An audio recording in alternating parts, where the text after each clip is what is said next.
दिल्ली में एक जगह है द्वारिका। 9 अक्टूबर 2018 की बात है। एक व्यक्ति सुबह का टाइम होता है, वो अपने बालकनी में टहल रहा था, तब तक अचानक उसकी नज़र अपने बालकनी में हो पे जाती है। उसमें से वो व्यक्ति देखता है कि गुलाब गुलाब चारों तरफ लहरा रहे हैं, गेंदे के फूल जो है चारों तरफ लहरा रहे हैं, और तुलसी के भी पौधे लगे हुए चारों तरफ। बहुत ही खूबसूरत नज़ारा था। उसमें से उस व्यक्ति की नज़र कुछ गेंदे के पेड़ जो थे वे सूखे हुए थे। जब उस व्यक्ति की नज़र उस गेंदे के सूखे हुए पेड़ पे पड़ा, तो वो व्यक्ति मार्केट जाता है और शाम को मार्केट से कुछ नए गेंदे के पौधे खरीद करके लाता है। जब गेंदे के पौधे खरीद करके लाता है, उस पौधे को, सूखे हुए पौधे को उखाड़ करके नए नए पौधे लगाने का जब प्रयास करता है, तब तक कुछ ऐसा देखता है कि उस व्यक्ति के पैरों तले ज़मीन खिसक गई और वे 5 मिनट के लिए कुछ सोचने और कुछ करने की स्थिति में नहीं रहा। फिर किसी तरह से वह व्यक्ति रिलैक्स होता है। रिलैक्स होने के बाद दिल्ली पुलिस को फ़ोन करता है, और मौके पर जब दिल्ली पुलिस पहुंचती है तो उस व्यक्ति के बालकनी में लगे पेड़ पौधों को जब उखाड़ करके चारों तरफ देखती है, तो वहाँ एक व्यक्ति का कंकाल मिलता है। दोस्तों, अगर वीडियो आपको अच्छी लगी हो तो कृपया लाइक करें और चैनल को सब्सक्राइब करें, ताकि हमारा हौसला और अफजाई होता रहे, ताकि हम आपके लिए क्राइम से जुड़ी इसी तरह से और भी अच्छे अच्छे वीडियो बनाते रहें। आइए शुरू करते हैं आज की कहानी। 9 अक्टूबर 2018 की बात है। एक व्यक्ति सुबह का टाइम होता है, वो अपने बालकनी में टहल रहा था, तब तक अचानक उसकी नज़र अपने बालकनी में पेड़ पौधों पर जाती है।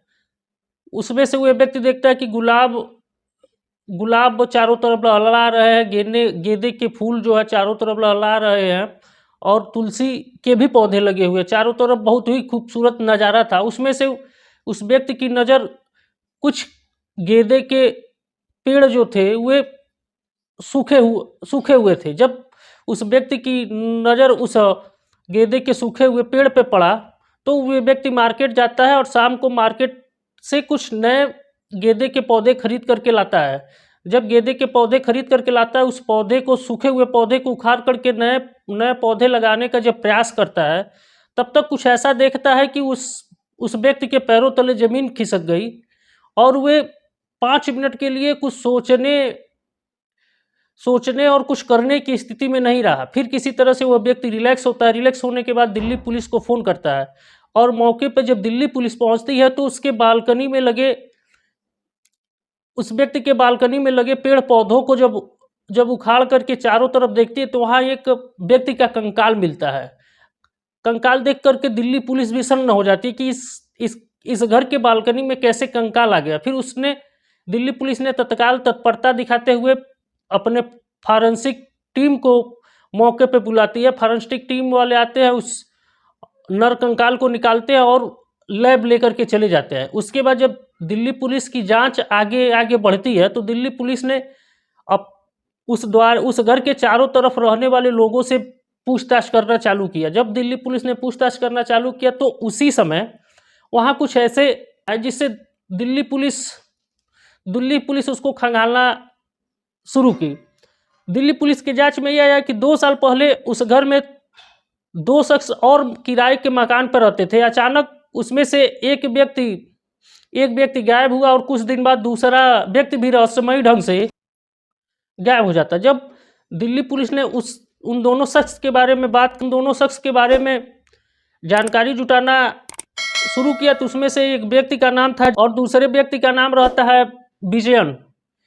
जयप्रकाश और विजयन दोनों मामा भांजे थे, और दोनों एक ही साथ रहते थे।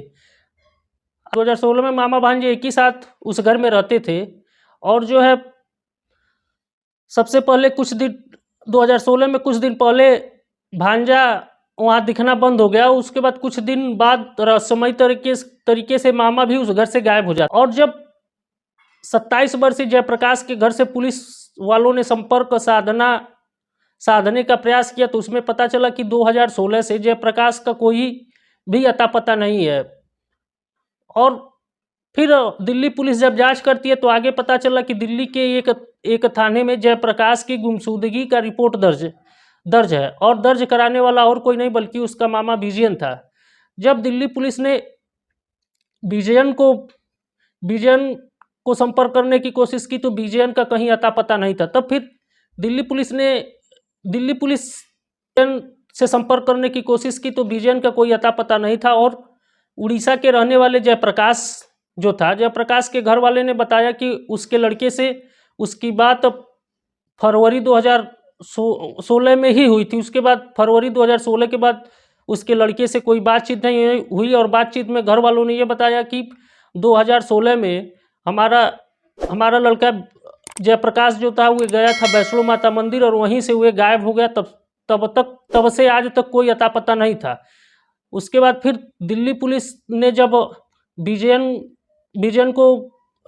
पुलिस ने जब देखा कि हमारे एक थाने में जयप्रकाश के लापता होने का रिपोर्ट दर्ज है, उसके बाद थाने पे कि जो है जयप्रकाश के केस में क्या हुआ, तो उसके बाद कहीं ना कहीं दिल्ली पुलिस की शक की सुई जो होती है वे विजयन की तरफ जाती है।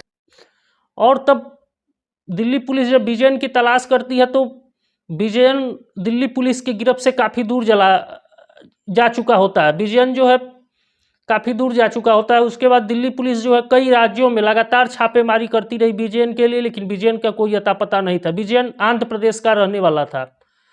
और जब विजयन का अता पता नहीं होता तो दिल्ली पुलिस को यह था कि किसी तरह से मामा विजयन को पकड़ा जाएगा, और विजयन पकड़ा जाएगा तब मामले के तक जाया जा सकता है कि आखिर में यह कंकाल किसका है। उसके बाद दिल्ली पुलिस किसी तरह से अथक प्रयासों के 4 महीने बाद विजयन को गिरफ्तार करती है। और विजयन को जब गिरफ्तार करती है तो विजयन जो है दिल्ली पुलिस को बताता है कि मेरा भांजा जयप्रकाश जो था।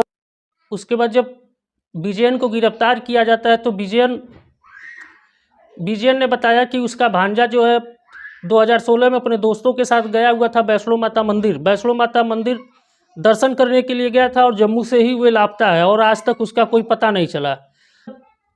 दिल्ली पुलिस जब मामा विजयन से कड़ाई से पूछताछ करती है तब जाकर के विजयन ने बताया कि मैंने ही जयप्रकाश का कत्ल करके और उसके लाश को अपने घर के बालकनी में रख करके उसके बाद उस पर मिट्टी डाल करके फूल पौधे लगा दिए थे ताकि किसी को शक न हो। और छोटी सी मामूली से बात पर जब पुलिस ने हत्या के कारण को जानने का प्रयास किया तो जब दिल्ली पुलिस ने हत्या के कारण जानने का कोशिश किया तब जाकर के मामा ने बताया कि बहुत मामूली सी बात थी। मामूली सी बात पे जो है उसने पंखे के मोटर से जयप्रकाश के सर पे प्रहार करके उसको मौत के घाट उतार दिया। मौत के घाट उतारने के बाद वो घबरा गया कि लाश को कहाँ ठिकाने लगाए। तब उसने फैसला किया कि क्यों ना रात को वो गया मिट्टी लेकर के आया और अपने जिस घर में वो किराए पर रहता था उसी घर के बालकनी में ईंटे से एक दीवार चला करके उसकी लाश को नीचे रख के उसके ऊपर मिट्टी डाल करके फूलों के पौधे को लगा दिया ताकि किसी को शक न हो। तब फिर उसके बाद जब पुलिस और कड़ाई से पूछताछ की कि आखिर तुमने हत्या क्यों किया था, तब विजयन ने बताया कि उसकी एक प्रेमिका थी। प्रेमिका अक्सर विजयन के घर पे आया जाया करती थी और जिसके कारण जयप्रकाश की भी उससे काफ़ी नज़दीकियाँ बढ़ गई थी। नज़दीकियाँ बढ़ने के बाद विजयन ने सोचा कि इसको रास्ते से हटाना पड़ेगा, नहीं तो ये हमारी प्रेमिका को ही अपने प्रेम जाल में फंसा लेगा। इसलिए जो है विजयन ने योजनाबद्ध तरीके से जयप्रकाश की हत्या कर दी। हत्या करने के बाद उसके लाश को उसी घर के बालकनी में लगा करके ऊपर से फूल पेड़ पौधे लगा दिए। दोस्तों, ये कहानी यहीं ख़त्म होती है। अगर आपको वीडियो अच्छी लगी हो तो कृपया वीडियो को लाइक करें, चैनल को सब्सक्राइब करें ताकि हम आपके लिए इसी तरह से रोचक सच्ची घटनाओं पर आधारित एपिसोड बना करके लाते रहें। अगर दोस्तों आपके अगल बगल कोई ऐसी सच्ची घटना घटी हो और आपको लगता है कि मुझे इस अपने एपिसोड में शामिल करना चाहिए तो कृपया कमेंट करके वो कहानी बताएं। हम अपने एपिसोड में